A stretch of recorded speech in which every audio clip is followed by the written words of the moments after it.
Hello everyone, welcome back. Today you suppose that think where I'm going, where these sounds are coming like this. So we are in a train, we are going to Delhi. সুপ্রিয় দর্শক, আজকে আমরা চলে এসেছি দিল্লি লালকেল্লা। এই দিল্লি লালকেল্লা প্রবেশ করার আগেই আমরা একটু জেনে নিই এই দিল্লি লালকেল্লা সম্পর্কে। পুরনো দিল্লি শহরে মুঘল সম্রাট শাহজাহান কর্তৃক নির্মিত এটি একটি দুর্গ।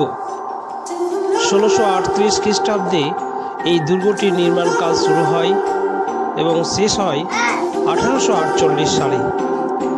এই দুর্গটি যমুনা নদীর তীরে অবস্থিত। বর্তমানে এটি একটি জনপ্রিয় পর্যটন কেন্দ্র। প্রতি বছর দূর দূরান্ত থেকে লালকেল্লা অর্থাৎ ভারতের বিভিন্ন অঙ্গরাজ্যগুলো থেকেও এবং বিদেশের বিভিন্ন দেশ থেকেও এই ভারতের রাজধানী দিল্লিতে লালকেল্লায় আসে। প্রতি বছর ভারতীয় স্বাধীনতা দিবস উপলক্ষে ভারতের প্রধানমন্ত্রী এই লালকেল্লায় জাতীয় পতাকা উত্তোলন করে থাকেন। 2007 সালে এই দুর্গটি অর্থাৎ লালকেল্লাটি ইউনেস্কো নাম। তারপর আমরা বেরিয়ে পড়লাম ইন্ডিয়া গেটটি দেখতে। ইন্ডিয়া গেট সম্পর্কে একটুখানি জেনে নিই। ইন্ডিয়া গেট ভারতের জাতীয় স্মৃতিসৌধ। এটি ভারতের রাজধানী নতুন দিল্লির কেন্দ্রস্থলে অবস্থিত।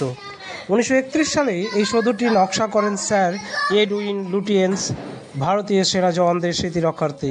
এই সৌধটি নির্মিত হয় এটি লাল ও সাদা বেলে পাথর ও গ্রানাইট পাথরের দ্বারা তৈরি।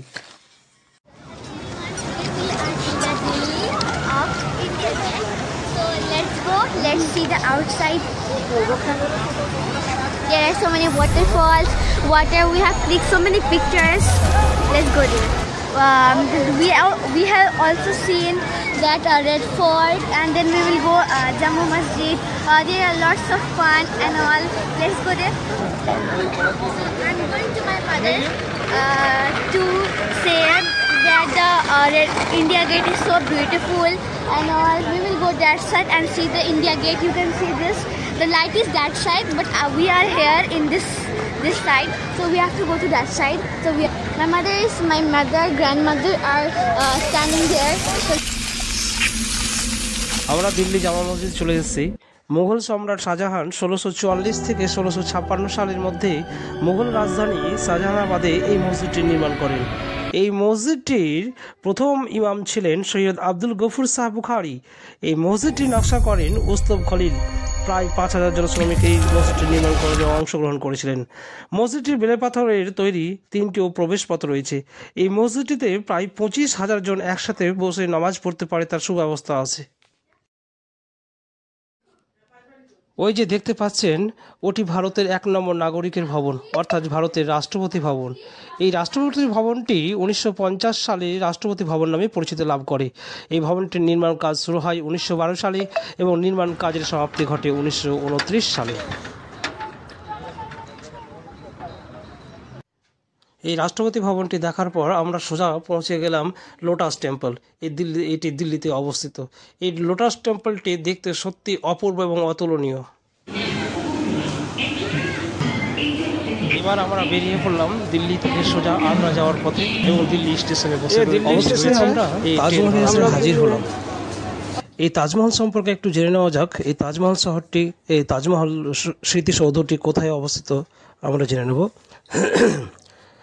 জনসংখ্যার নিরিখে ভারতের বৃহত্তম রাজ্য উত্তরপ্রদেশের আগ্রায় অবস্থিত।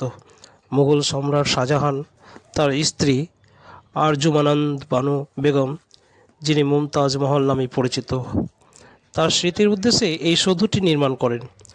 সৌধটির নির্মাণ হয় 1632 সালে এবং সমাপ্তি ঘটে 1653 সালে, অর্থাৎ প্রায় 22 বছর লেগে গিয়েছিল এই তাজমহলটি নির্মাণ করতে।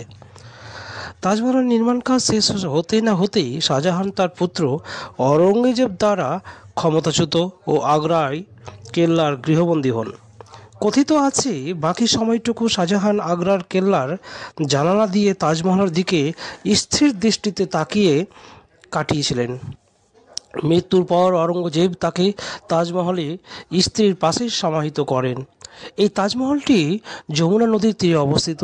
1983 সালে ইউনেস্কো বিশ্বের 7ম আশ্চর্যের অন্যতম ঐতিহ্যবাহী স্থান হিসাবে তালিকাভুক্ত করে।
আফিয়া এবং আদিব এই তাজমহলের উপরে তারা ভিডিও শ্যুট করছে এবং আদিব খেলাধুলা করছে। ওই যে তার পাশে আদিব ঘুরে বেড়াচ্ছে। হ্যাঁ।